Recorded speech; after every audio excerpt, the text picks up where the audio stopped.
Bonjour tout le monde, Ruby Rétrograde Tarot été et aujourd'hui, cette vidéo va avoir un unboxing, comme dit le titre, mais aussi une comparaison de deux jeux de tarot créés par le même auteur, évidemment. C'est basé sur un Kickstarter que j'ai reçu récemment, fin de l'année dernière. Je me suis dit que j'allais le comparer avec sa première, c'est pas nécessairement une version, mais son premier jeu de tarot de la série. De quoi je parle? Donc, voici ce que j'ai reçu. Children of Ostera Tarot, qui va être comparé avec Children of Litha Tarot. Tous les deux créés par Sia Hunt, ou Alexandria Hunt. Les deux, enfin non, celui-ci, je l'ai acheté peut-être en 2022. Ceci, c'était une copie qui était, qu'on dit, qualité B. Donc, il y avait des petites accroches sur la boîte ou quoi que ce soit. Peu importe, je l'ai eu à un rabais, je l'ai pris. Et celui-ci, celle qu'on va voir, c'est la version Gold. C'est-à-dire que les tranches des lames sont de bordure dorée. Donc, c'est cette version en particulier, à moins que vous avez contribué au Kickstarter, elle ne sera pas disponible sur le site de Sia Hunt. Ça va être la version avec les bordures noires, comme on va les voir sur ce jeu-là. Donc, je voulais juste dire ça dès le début. De un, pour pas que j'oublie, et au moins pour que vous soyez informés et que vous n'êtes pas étonnés si vous essayez de le trouver plus tard. Donc, voici, c'est supposé d'être, ces deux jeux-là sont supposés d'être les deux premiers dans une série de tarot qui va refléter les différents sabbats, si je me souviens, si c'est le terme correct, de la roue des holidays, du calendrier de sorcières, pour le dire comme ça. Donc, sans plus tarder, je vais l'ouvrir. Comme vous voyez, il y a une différence. Pour les Children of Litha, c'est un pochon texture velours rouge vin. Et pour Children of Ostara, qui reflète plus le temps printanier, donc présentement, si je ne me trompe pas, on est couramment dans le temps de Ostara. C'est une petite poche couleur verte, même textile velours, donc doux au toucher, même symbole sur le dessus ou brodé dessus. Donc, laissez-moi ouvrir les deux. Parce que celui-là, je ne l'ai pas, en fait, je ne l'ai pas encore ouvert. Je l'ai reçu, je l'ai mis de côté. Justement, je m'étais dit que j'allais l'utiliser durant la période Ostara et puis j'ai un peu oublié. Parce que j'avais une coupe de tarot déjà avec laquelle j'utilisais. Donc, voilà pourquoi j'ai oublié. Donc, vous voyez, The Children of Litha.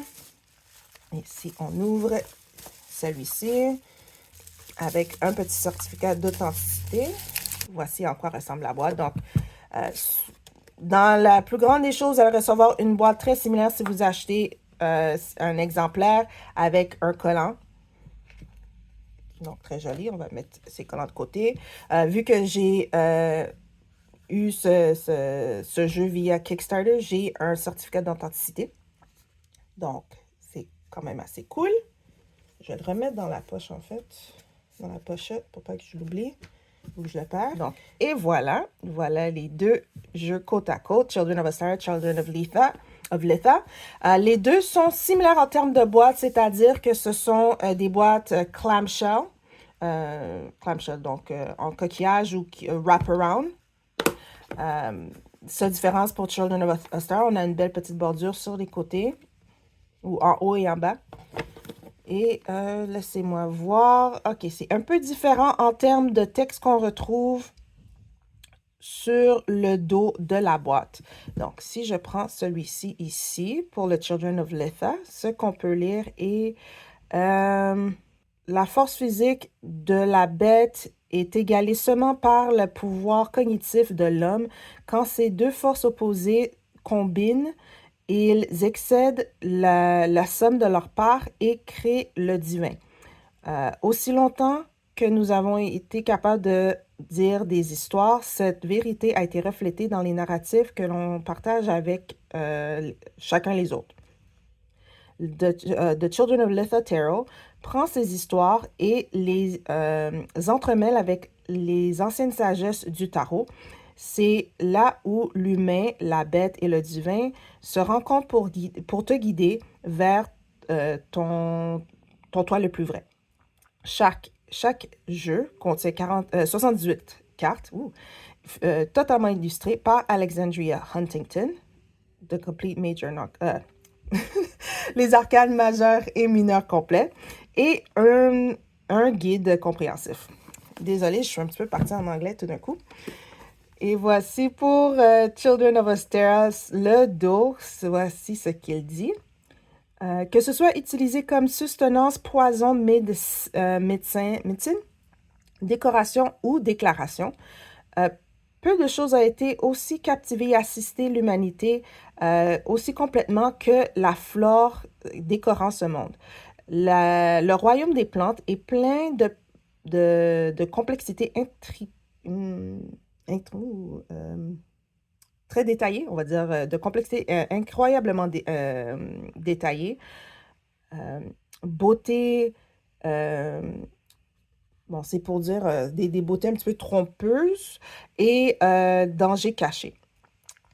Bon, on va dire comme ça. C'est évident qu'on a entrelacé les plantes dans nos mythes et les ont embuées avec des définitions de l'ordinaire de l'ordinaire à l'extraordinaire ou magique à travers les cultures et à travers les décennies, on va dire.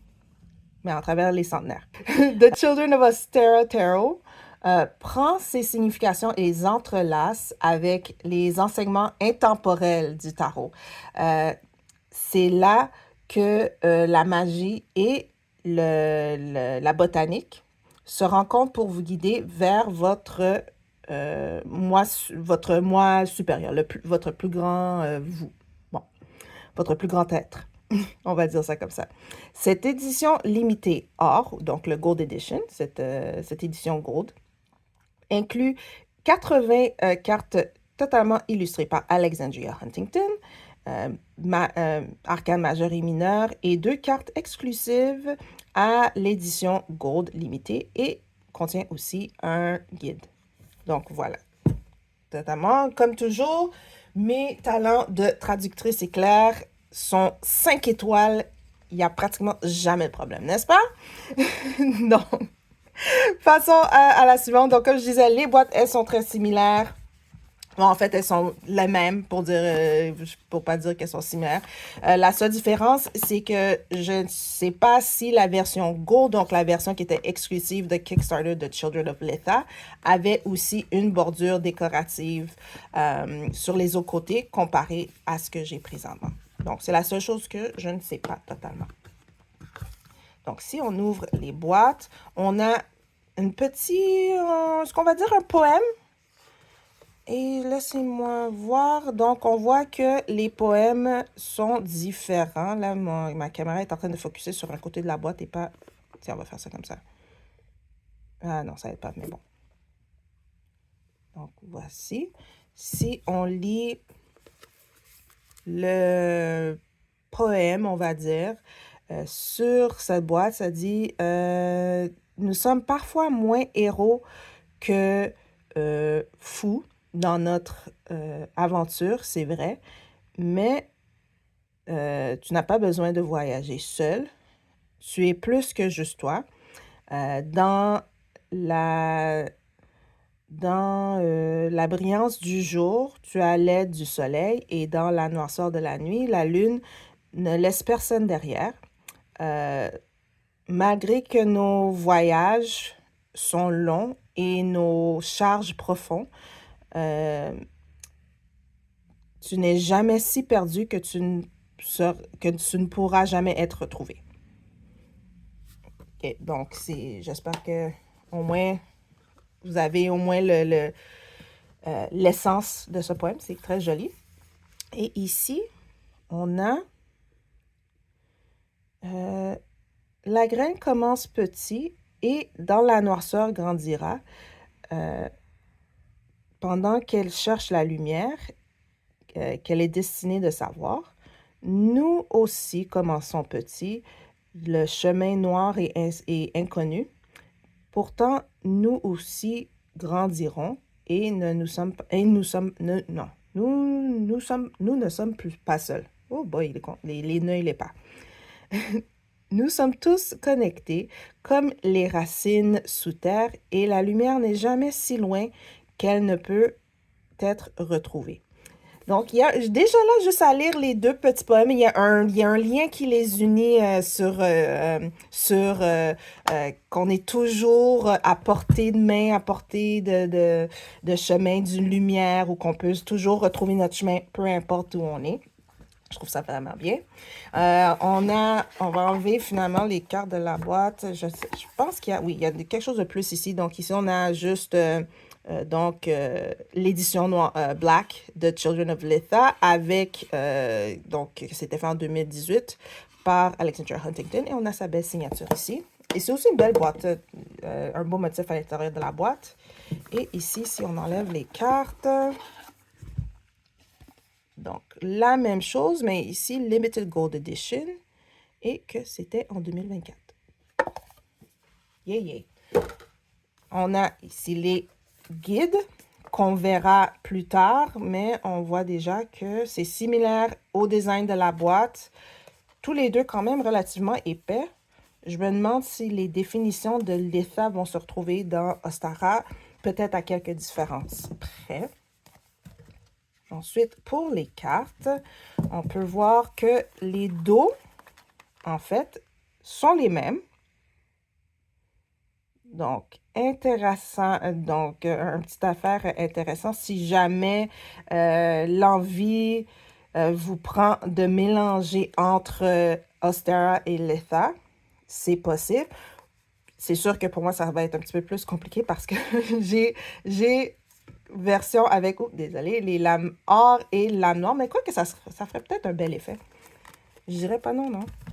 Et dans les deux cas, c'est réversible par le design du dos.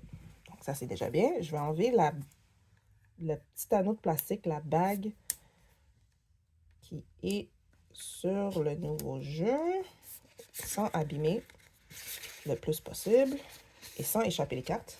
Voilà, j'ai réussi. En termes de cardstock, donc la texture des cartes, je dirais que la version Children of Litha, c'est un fini pétale de rose. Et je pense bien que c'est le même pour Ostara, mais quoique, je dirais c'est plus mat, mais sans nécessairement l'effet pétale de rose. Donc, je ne sais pas si vous pouvez voir la différence. J'essaie d'attraper la lumière. Donc ici, ça c'est Ostara. On a ici un fini qui est plus lisse, mat.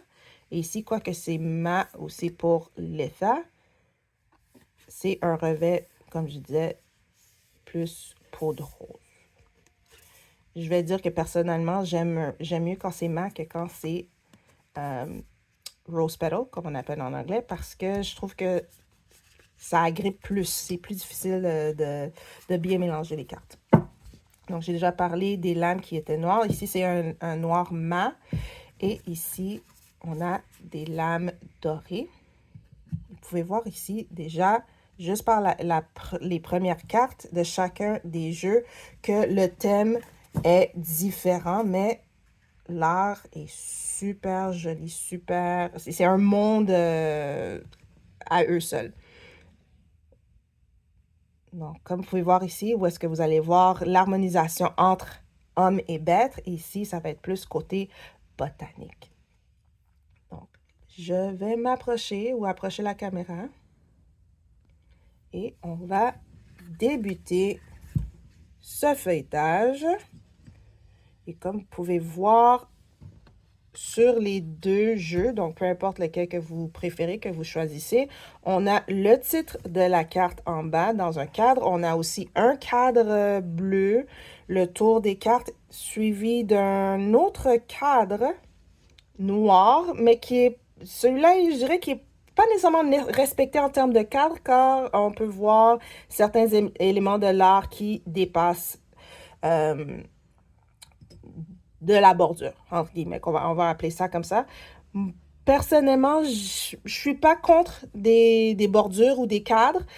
Euh, Peut-être le fait que c'est tout en ovale, je trouve que ça restreint l'image. J'aime ça voir le plus. J'aime ça quand l'image prend tout son espace, mais aussi c'est un bel effet quand c'est un peu restreint. Mais pour l'art de Alexandria Huntington ou Sia Hunt, moi je voudrais l'avoir. Je serais aussi contente que ça soit à pleine largeur et longueur de la carte.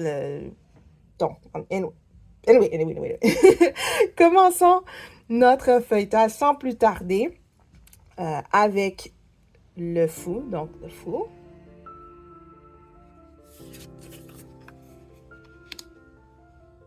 Le magicien. J'aime vraiment l'aspect botanique. C'est ça qui m'a attiré sur Children of Astara. Mais comme vous allez voir aussi pour Children of Letha, on va appeler ça des chimères parce que c'est un mélange de animaux et humains aussi dans certains cas. Ils sont vraiment enchantants. Donc la grande prêtresse. L'impératrice. Ah, celle-là, j'adore. En plus, ses cheveux sont en blé. L'empereur. De toute façon, je veux dire, je pense mon favori est ici. Le hiérophant ou le pape.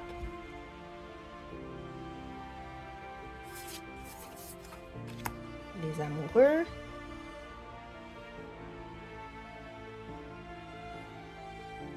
Je vois la tendresse et l'amour dans les deux cartes. C'est vraiment...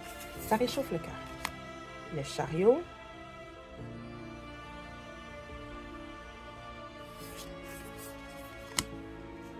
La force. Oh, je viens de remarquer en plus sur Children of Letha, ici, ça peut ressembler presque au signe de l'infini ici.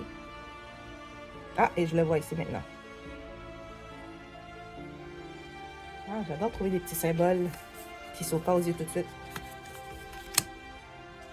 Voici l'ermite.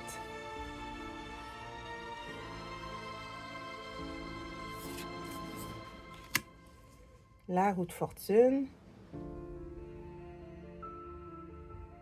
Donc, présentement, ici, on a Letha pour Children of Letha, Ostara pour Children of Ostara. Et si je ne me trompe pas, on devrait avoir le reste des jeux, bon, ben, à fur et à mesure qu'elles se complètent.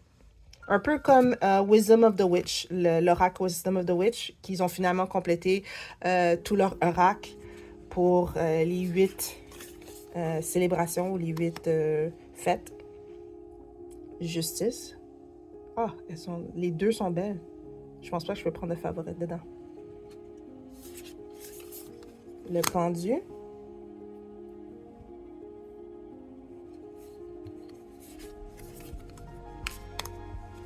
La mort. Ah, j'ai pas ajouté ce détail-là, mais les jeux suivent le système Rider-Waite-Smith. Donc, je ne l'ai pas dit. La tempérance. Elle me fait penser, son visage me fait penser à un mélange entre Pocahontas et Jasmine dans Aladdin. Le diable.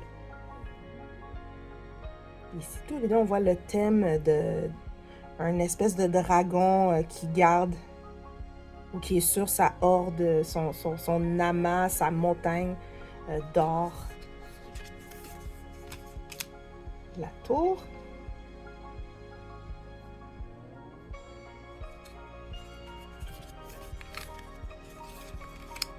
L'étoile. Oh, c'est joli les deux.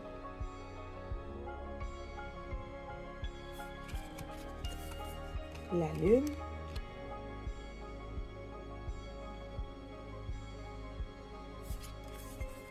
Le soleil. Définitivement une de mes cartes favorites du lot. Ça fait très été. Je ressens la chaleur. Le jugement.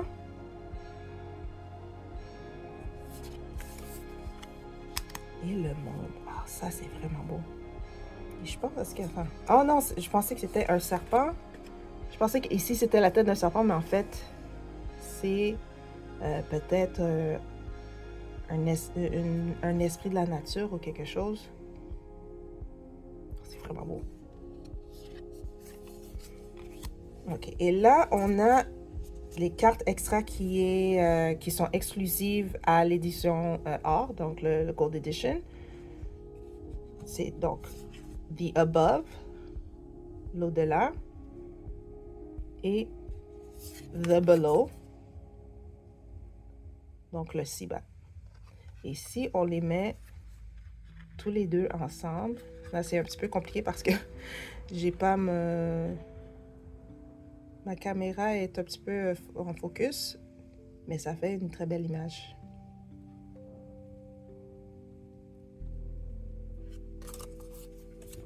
Et là maintenant, on est dans les mineurs, débutant avec l'As de coupe.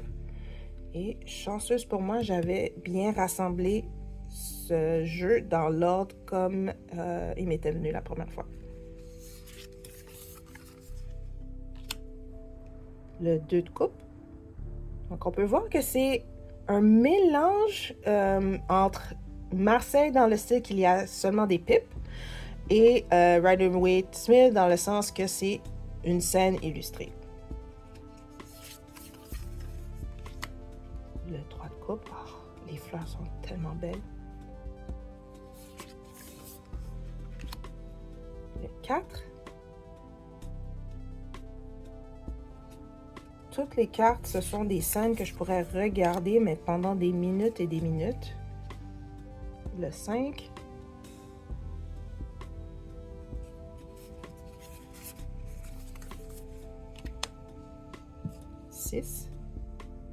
Et en plus, les verres sont agencés un petit peu différemment.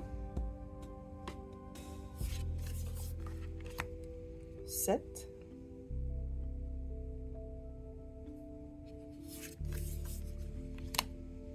8.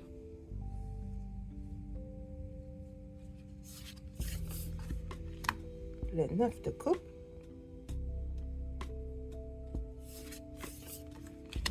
Et le 10.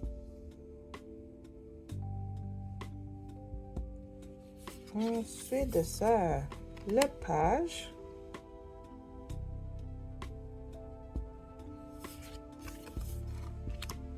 Le chevalier de coupe.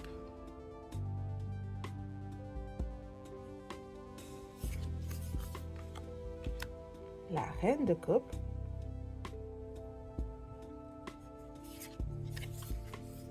Et le roi de coupe. Je pense qu'elle a continué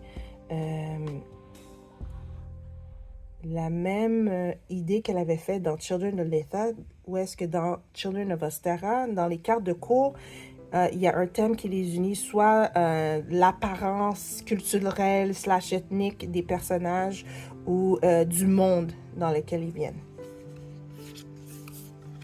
Maintenant, on rentre dans les pentacles. Oh, c'est tellement beau. L'as est sublime. Ensuite de ça, on a le 2.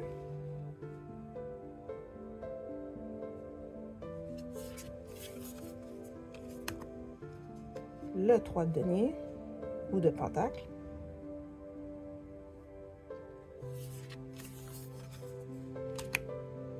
Le 4.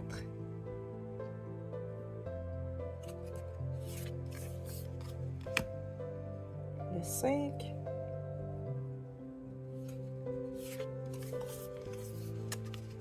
Le 6 de pentacle.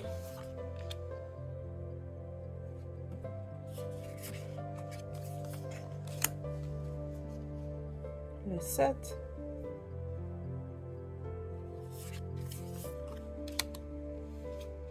Le 8.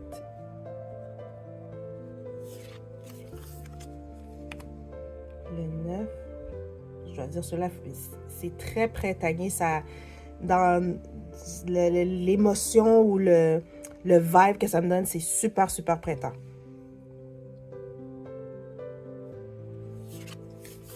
Et le 10. Et là, c'est super automne.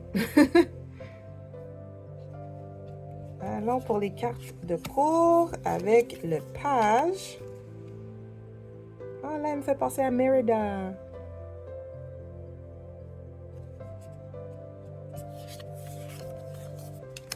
Le chevalier.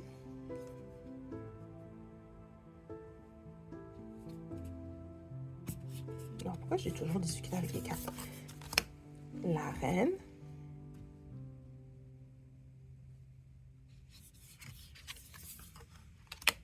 Et le roi de pentacle.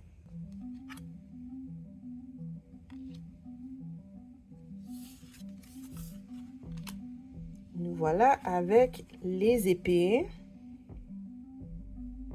Ici, je dois dire, il y a quelque chose de dramatique ou je pourrais même voir ça dans un poster de film. Très cool. Le 2.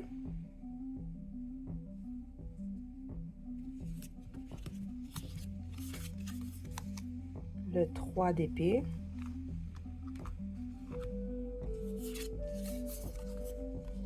Le 4. Ouh.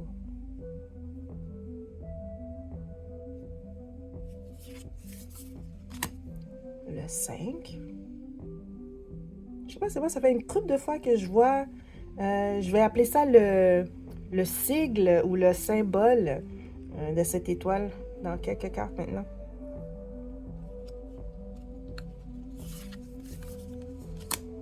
Le 6 d'épée. J'ai un fait pour les papillons. Le 7 d'épée, si je suis capable de tourner la carte.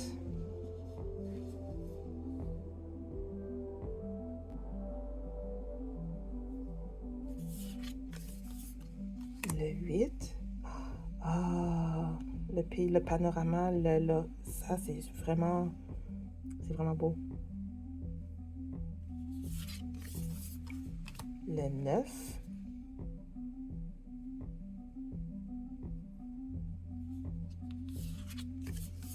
Finalement, le 10.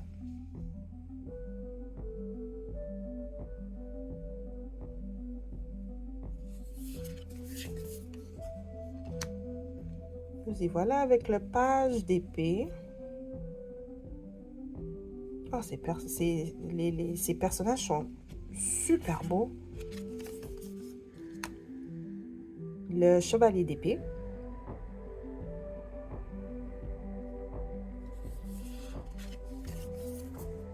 La reine d'épée. Ah bon, là, je le dis déjà, deuxième favori si ça vient pas juste de monter à la première place et de déplacer la carte du soleil. Et le roi d'épée. Pourquoi toutes ces personnes sont beaux? Oh! Ah, c'est juste, ils ont l'air majestueux, j'allais dire majestique, mais ça, c'est la version anglaise. C'est, le caractère, l'énergie. Nous y voilà avec la dernière suite, celle de bâton. Donc ça, c'est l'as. Ah, et encore une fois, c'est l'art, c'est juste, c'est moi, chef's kiss. 2 d'épée.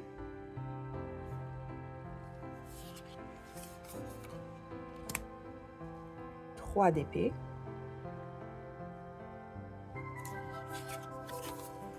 4 d'épée. Avec la famille de Lion, c'est là. Ah! À chaque fois. Mais là, je dois dire, ces fleurs-là, elles sont super belles. Le 5.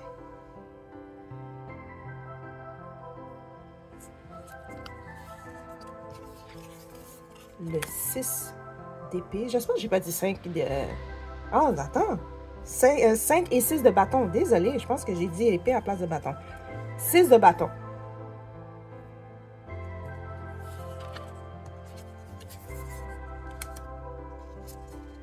Le 7. Très intéressant ici avec les chilis.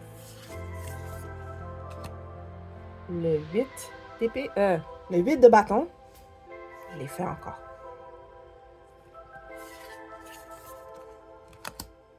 Le 9. Et le 10. Intéressant.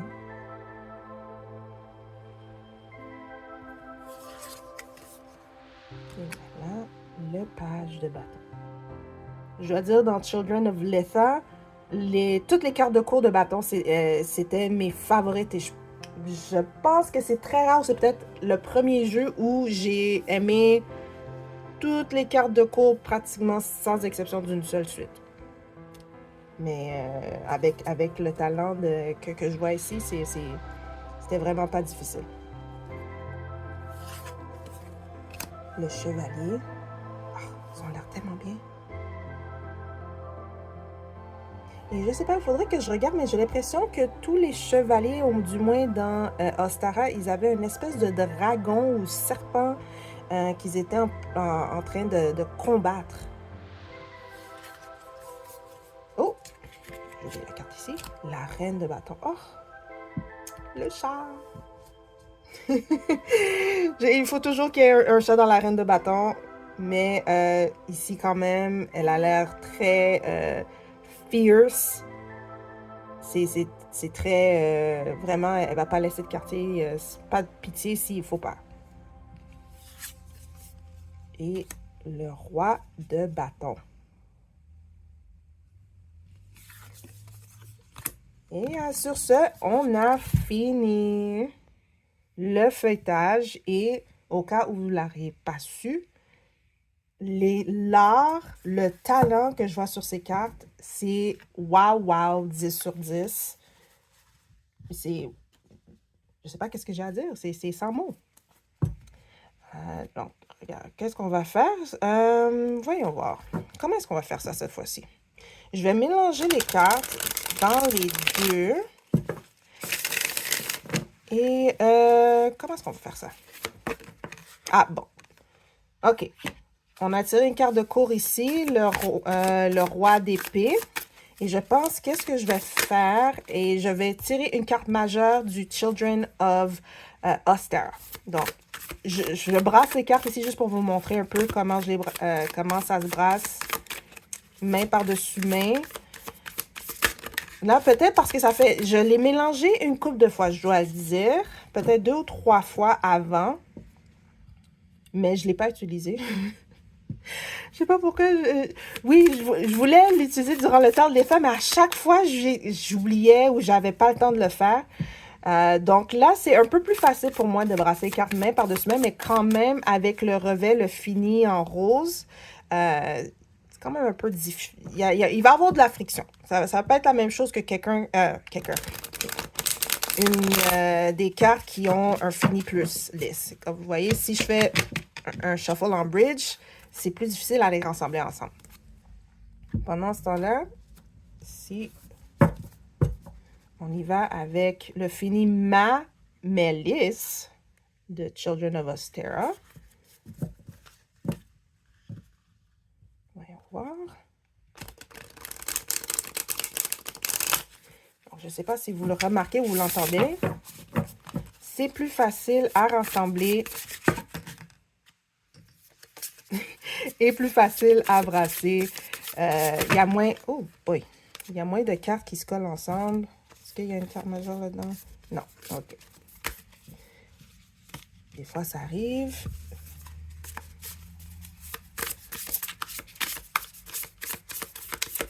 Donc, c'est déjà plus facile à les séparer, à les brasser ensemble. C'est juste moi qui, des fois, n'a pas la bonne prise.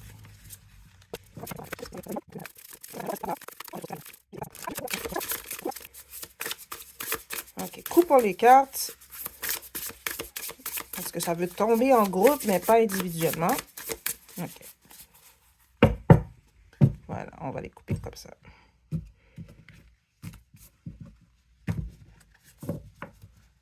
OK, est-ce que tu es de majeur? Non. La première majeure qu'on peut trouver. Ouh, double reine. Et voilà.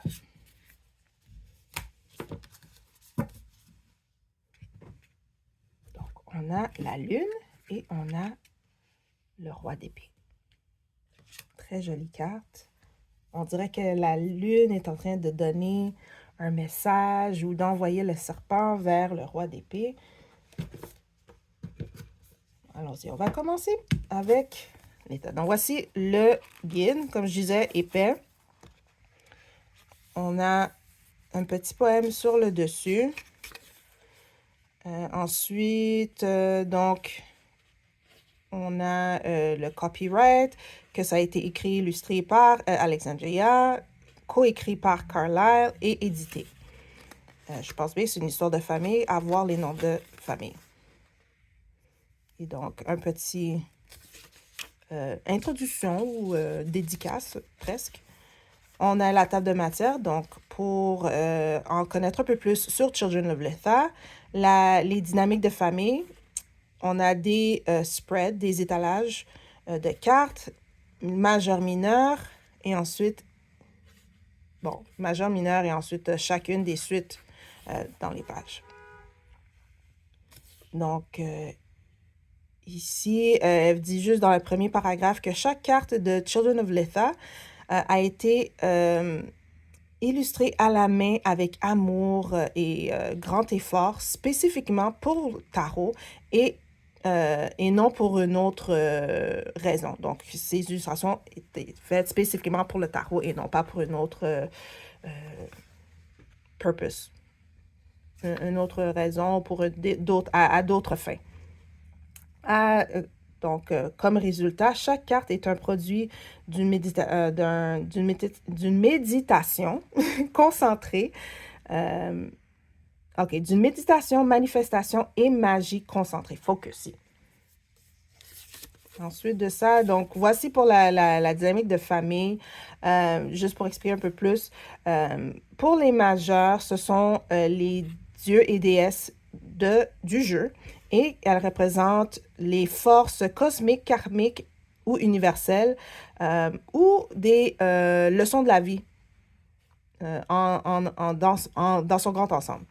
Les caractères, les personnages, sont tous des hybrides animaux-humains, avec quelques exceptions qui ont été décidées avec un alibi. Voilà. Parce qu'elles unissent le thème de la condition humaine et de l'universel, des énergies animales universelles de la nature.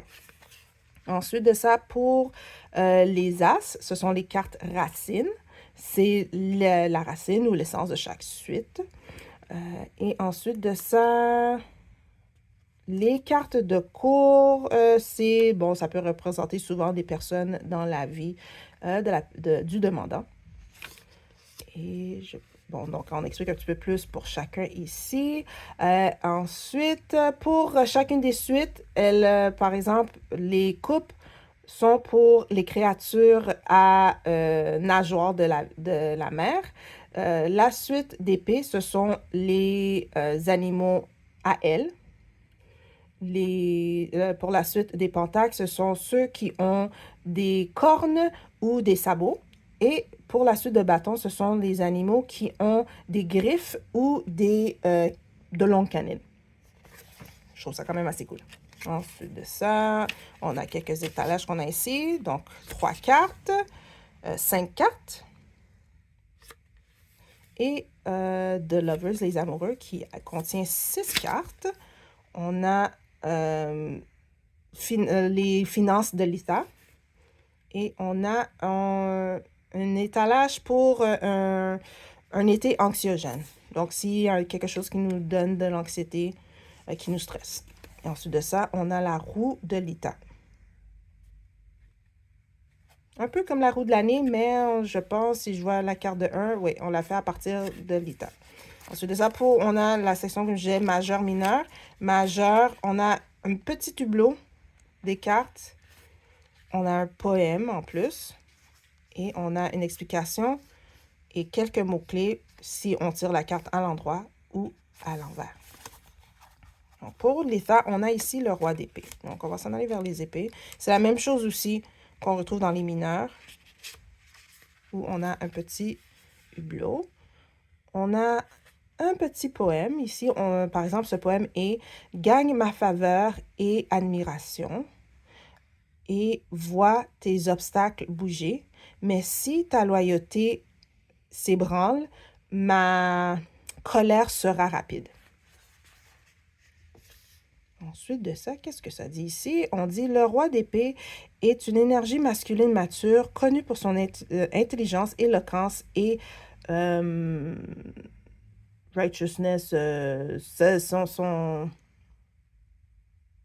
sens de justice, son sens de droit. Ils sont... Ils peuvent apparaître souvent analytiques et sévères, mais leur jugement est toujours précis. Il est un allié précieux et aussi un adversaire dévastateur. Donc, choisis tes mots avec soin. Un roi d'épée à l'envers indique quelqu'un avec autorité qui est froid ou qui est, cutthroat, on peut dire, qui est sans pitié, autoritaire ou bosseux, comme on dirait par ici, et inflexible aux négociations ou au compromis. Désolée. Donc, encore une fois, comme on dit, voici les mots-clés. Donc, si c'est à l'endroit, une énergie mature masculine qui est un Gémeaux, Balance ou Verseau, intelligent, calculateur, avec quelqu'un qui a du succès, décisif, un mentor, qui a de la sagesse, qui est juste mais ferme, ou ferme mais juste, de haut standard, il est juste mais sans compromis, quelqu'un à qui ça vaut de la peine d'impressionner et qui a du bon jugement.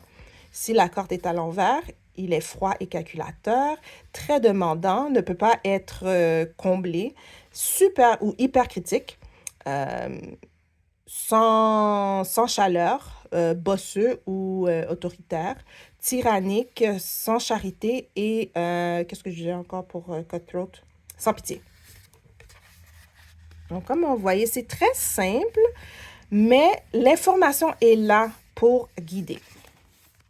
Maintenant, on va prendre le guide de Children of Ostara. Comme on disait, c'est la même chose. On a son nom en doré. C'est vraiment beau. Et voilà, on a ici, même chose que sur Children of Litha, on a un petit poème dès la première page. Le copyright, une petite introduction dédicace de la créatrice. Et ensuite de ça, on rentre dans la table des matières.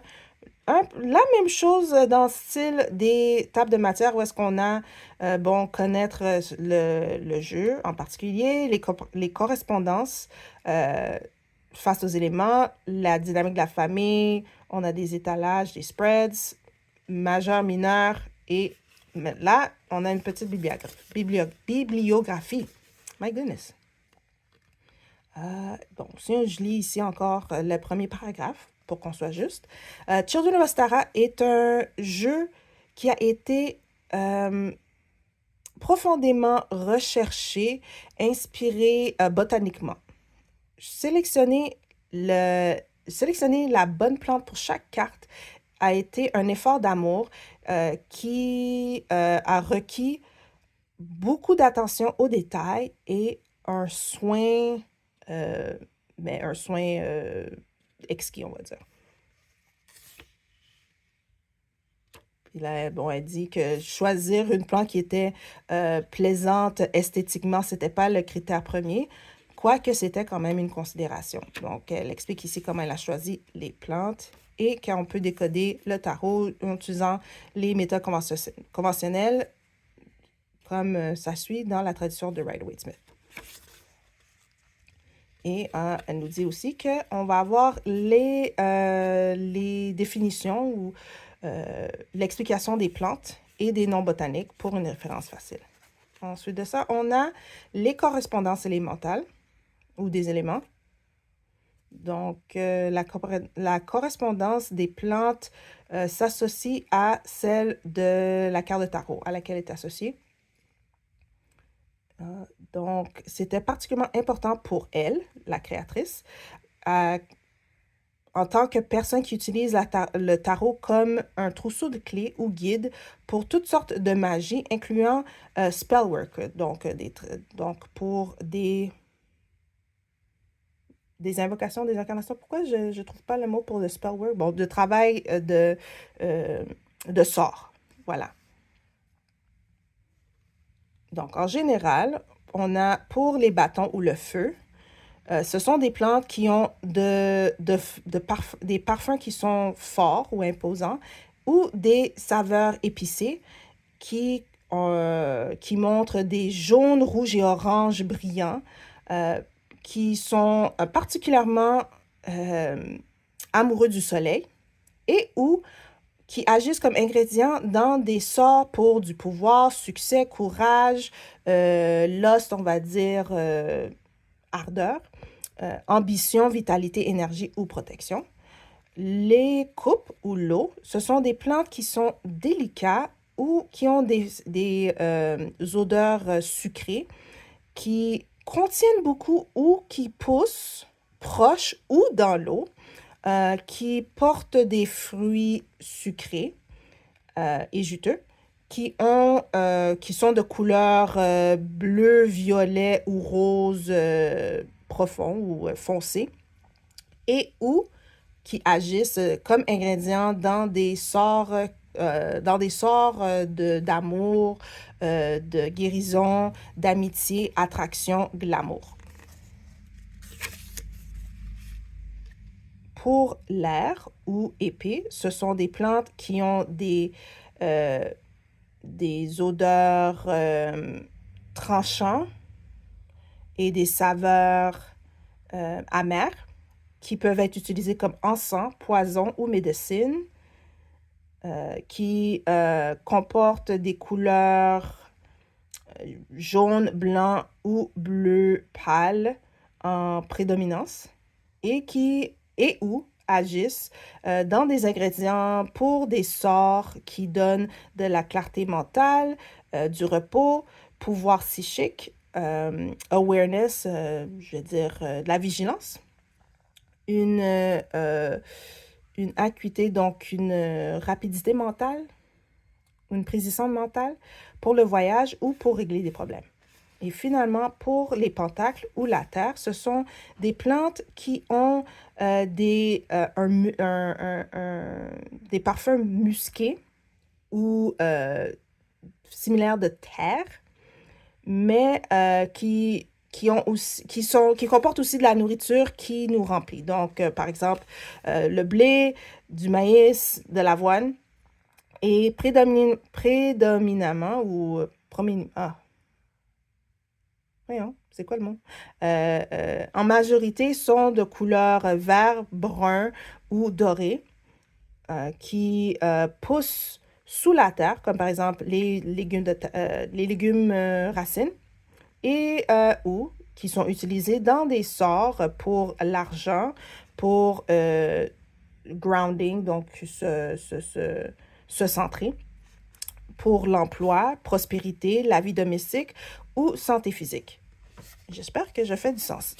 Et ensuite de ça, donc encore une fois, dans la dynamique de famille, c'est un peu la même chose. Donc encore, tout comme dans l'ITA, ce sont des dieux et déesses du jeu en particulier.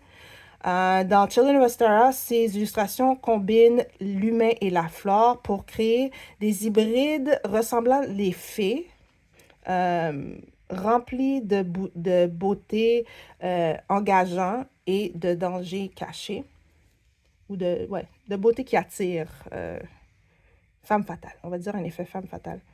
Et puis ensuite de ça, on explique encore une fois que les as, c'est l'essence de chaque suite. Les cartes de cours, et que ce sont des cartes un petit peu en pipe, comme on a vu. Et ensuite de ça, on passe tout de suite aux étalages, les tirages. On a 3 cartes. On a 5 cartes, c'est la même chose ici. Celle-ci aussi, c'est la même chose. Ici, c'est différent. Le cercle de choix. La fourche dans le chemin.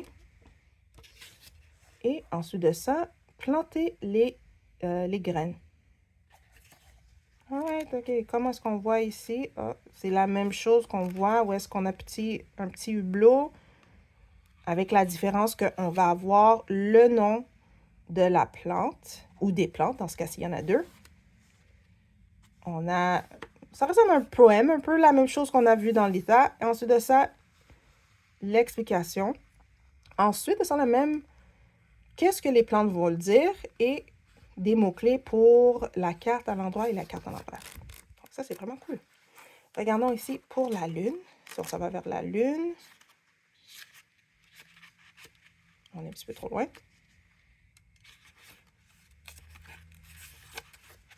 Voilà. Donc ici, on a la lune. Donc, elle s'appelle Moonflower. Désolée, je ne sais pas c'est quoi le mot en français, mais son terme latin est Hippomoea alba.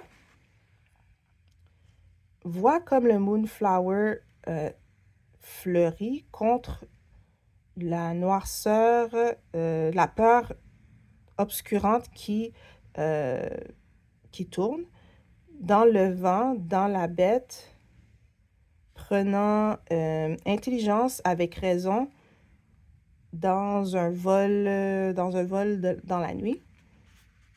Elle n'a besoin ni du soleil, non, ni de son rayon ou de ses rayons pour garder les terreurs inconnues à l'écart. Elle s'allie avec la lune et le voile de la nuit. Elle n'a pas besoin de ses yeux, elle a la vraie vue. Where sense is... OK. Là où les sens sont sans sens et la logique tordue, l'esprit se trouvera sûrement transporté dans un autre monde de grâce éthérelle, là où l'inconnu nous pouvons embrasser. Bon, celle-là, c'est quand c'est poétique, c'est un petit peu plus difficile à décoder et le mettre en français dans un sens qui fait du sens, mais c'est à peu près ça. Ensuite de ça, on nous parle du Moonflower. Donc, la fée Moonflower lève le serpent violet entouré autour de sa main vers les cieux. Derrière elle est une lune croissante ou décroissante, l'océan et deux dragons Moonflower. Les serpents représentent le secret caché, ésotérique. Les dangers ésotériques et magiques.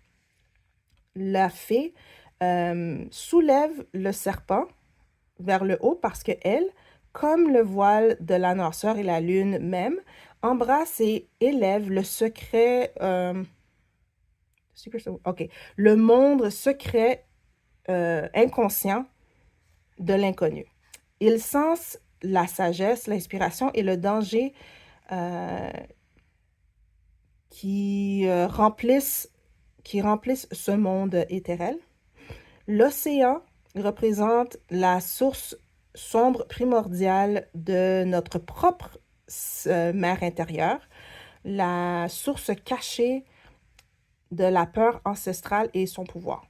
Moonflowers prennent vie et s'ouvrent à la lumière de la lune et de la nuit, faisant d'elle symbole pour l'inconscient et la réception spirituelle, la réceptivité spirituelle. Donc, le Moonflower, beauté dans la nuit ou dans la noirceur, mystère, intuition, inspiration et rêve. Si la carte est à l'endroit, c'est une illusion, des peurs et désirs inconscients. Ouais, inconscient. Irrationnel et cauchemar. Et si la carte est à l'envers, c'est le relâchement de la peur, magie, imagination et une compréhension ésotérique. Désolée. Tout plein de mots que je raconte peu souvent en français ou en anglais, donc ça me prend un petit moment pour me rappeler c'est quoi l'équivalent. Bon, mais en tout cas, passons à la chose. Qu'est-ce que je pense de Children of Ostara et même de ce fait, Children of Letha, c'est une de mes favoris en termes juste pour l'art à elle-même. Je les mettrais en haut de ma liste pour les cartes les plus belles que j'ai jamais vu. Euh, Juste à regarder les cartes, c'est comme si on peut s'imaginer dans ce monde-là, on peut être plongé, on peut se perdre dedans tellement facilement. Là, en plus, il y a les cartes de bâton, mes favorites qui sont là. Mais on peut même voir la différence. Même la différence entre ici, où est-ce que je dirais, c'est plus la faune et l'humain. Ici, on a la flore et l'humain. Mais même là, je trouve que les deux se marient bien ensemble. Donc, si jamais... bon, personnellement, moi, je le ferais pas. À moins que peut-être que je voudrais l'essayer un jour. Mais si quelqu'un voudrait essayer de mélanger les cartes ensemble, elles se marient bien. C'est... Bon, à moins que si vous avez la version Gold, peut-être que vous n'aimeriez pas le fait de savoir quelle carte est dans quelle carte vient de quel jeu. Quoi que ça fait plus facile si on veut les remettre dans leur propre paquet. Mais à part ça, le fait que les d'autres cartes sont les mêmes, c'était délibéré de mémoire de la créatrice pour que ce soit euh, facile de les mélanger ensemble. La seule différence, vu que moi, j'ai deux revêtements différents parce que j'ai un qui est un jeu exclusif de Kickstarter et l'autre est celui qu'on peut trouver présentement sur son site, ça risque de faire une petite différence en termes de quand je les brasse, je vais être capable de savoir quelle carte et quelle carte en plus de la couleur des lames.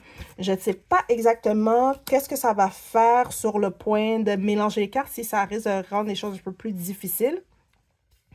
Donc, je ne sais pas que je vais nécessairement essayer.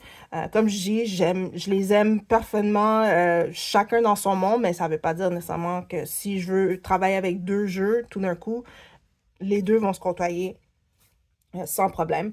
Les guides, je les trouve informatifs. Ils sont épais, comme je disais, mais ils sont informatifs même si ils sont simples, même à travers les poèmes qu'on peut voir.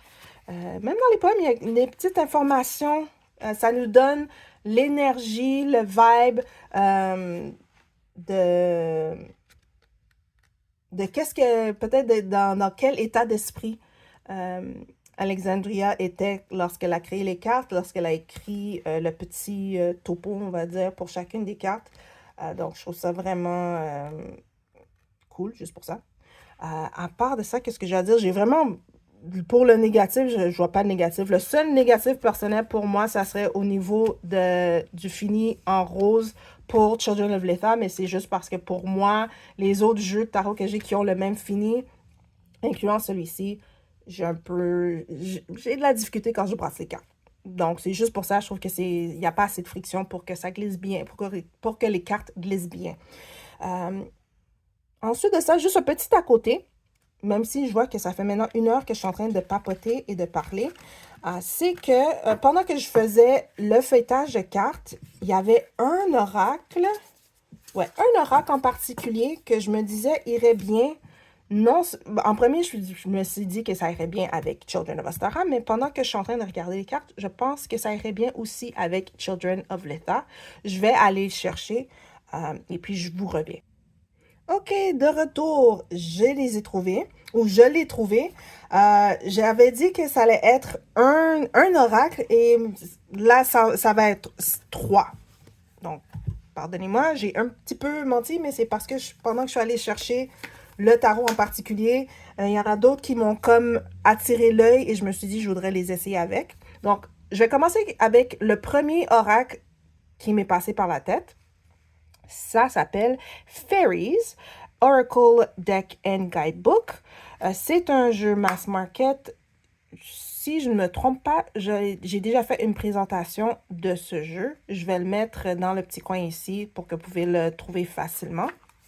C'est un jeu qui a été créé par Eugene Fletcher et illustré par Camélia Femme. C'est un oracle qui est quand même sympathique. Je l'ai utilisé quelques fois. Et puis, bon, des fois, dépendamment des questions que j'avais ou le tirage que j'avais, des fois, les cartes que j'avais, c'était ludique, mais c'était au point de la question que j'avais en tête. Donc, nous voici là. La raison pourquoi je me suis dit Fairies, c'était surtout pour Children of Astara, donc ça faisait très, bon, c'est sûr, plante, mais aussi féerique et tout ça. Et dans ma tête, je me suis dit, ben, c'est sûr qu'un oracle sur des fées, ça irait bien ensemble, mais en même temps, les couleurs, je pense que ça irait bien avec Children of Letha, aussi parce que le thème a rapport avec des fées ou un monde plus magique, quoique c'est pas nécessairement tous des fées. Donc là, oui, il y a différentes bordures. J'utiliserai pas nécessairement les deux jeux en même temps, mais si j'utilise juste celui-là ou juste celui-là, les bordures, bon, c'est pas comme si elles sont en train de se battre nécessairement ensemble, mais je sais pas, quelque chose dans l'illustration ou peut-être c'est les couleurs fonctionnent bien ensemble, je dirais. Ah, ça, j'ai eu ce carton une couple de fois. Ça me faisait toujours rigoler. Treat myself, parce que des fois, je fais, OK, ben, d'abord, je vais aller mâcher le truc auquel que je pensais. Ça me dit, treat myself. Gâte-toi. Donc, je trouve que ça va bien ensemble. Alors, tu sais que je vais avancer un petit peu parce que j'ai l'impression qu'on va pas bien voir.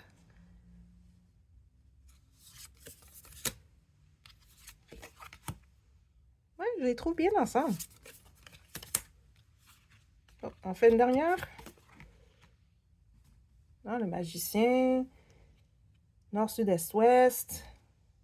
Je dirais bien que ça encompasse bien ici sur le magicien qui détient toutes tous les objets qu'il a besoin pour faire ce qu'il a besoin de faire. Ou que tu as toutes les informations pour avoir de la clarté. Non, le dernier. Non, ça c'est intéressant. La mort avec restauration. Et on a un 6 de coupe. Mais bon, on va pas trop s'attarder. J'aime bien cette petite paire. Donc, c'est quelque chose que je vais garder en tête pour la prochaine fois. Maintenant, passons au deuxième oracle qui m'a attiré l'œil pendant que j'étais allée chercher le premier. Le suivant qui m'a attiré l'œil, ça s'appelle The Earthcraft Oracle, qui a été créé par Julia Diaz et Lauriane Anderson. L'art a été fait par Daniel Boudou Fortuné. Si je ne me trompe pas, Julia Diaz et Lauriane Anderson, ce sont celles aussi qui ont créé la série Wisdom of the Witch. Oui, c'est ça que ça s'appelle, Wisdom of the Witch? Donc, les 8 oracles qui suivent les 8 fêtes ou les 8 sabbats. Donc, la version anglaise originale, c'est par Hay House. Bon, attends, je ne vais pas dire des bêtises. Oui, c'est bien Hay House. Encore une fois, très coloré, vraiment beau, chaleureux. C'est une des raisons pour lesquelles je me suis dit que peut-être que ça irait bien avec. On n'a pas besoin de les brasser.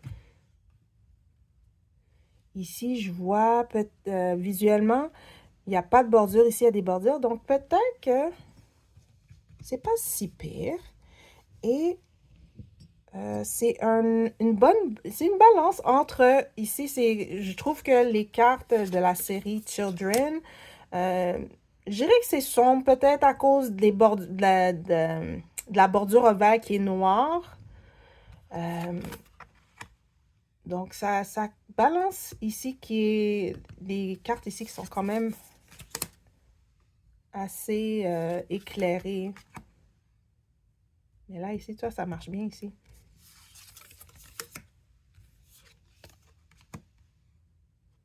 Oh, un as de coupe, les amoureux et un bain de forêt. Ça fait très amour, ça.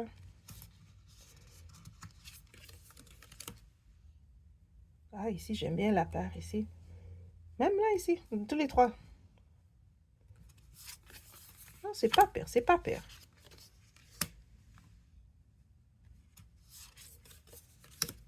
Je dis pas non à cet agencement. OK. On en fait une dernière? Oui, pourquoi pas, on va voir. Une dernière.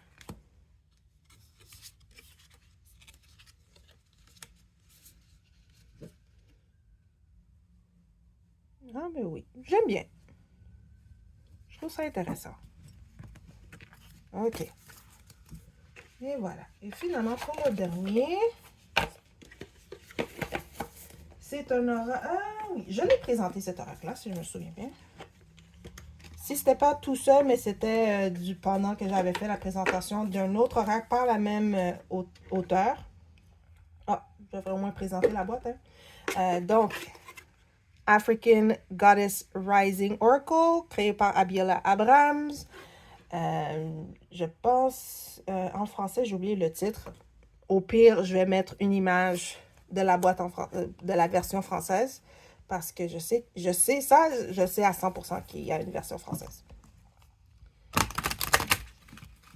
Donc, la version originale est aussi publiée par Hay House. Ah, et oh, c'est beau! En fait, c'est ça, c'est pour le look. Je me suis dit que c'est aussi un autre jeu d'oracle où est-ce qu'ils ont des couleurs vibrantes. Et je me dis peut-être que parce que le jeu d'Abila Abraham parle de dieux et déesses et tout ça, peut-être un oracle qui est vraiment, lui, c'est consacré, centré sur les déesses bon, africaines et caribéennes, de la diaspora africaine. Je me suis dit que ça serait quelque chose d'intéressant d'avoir ensemble.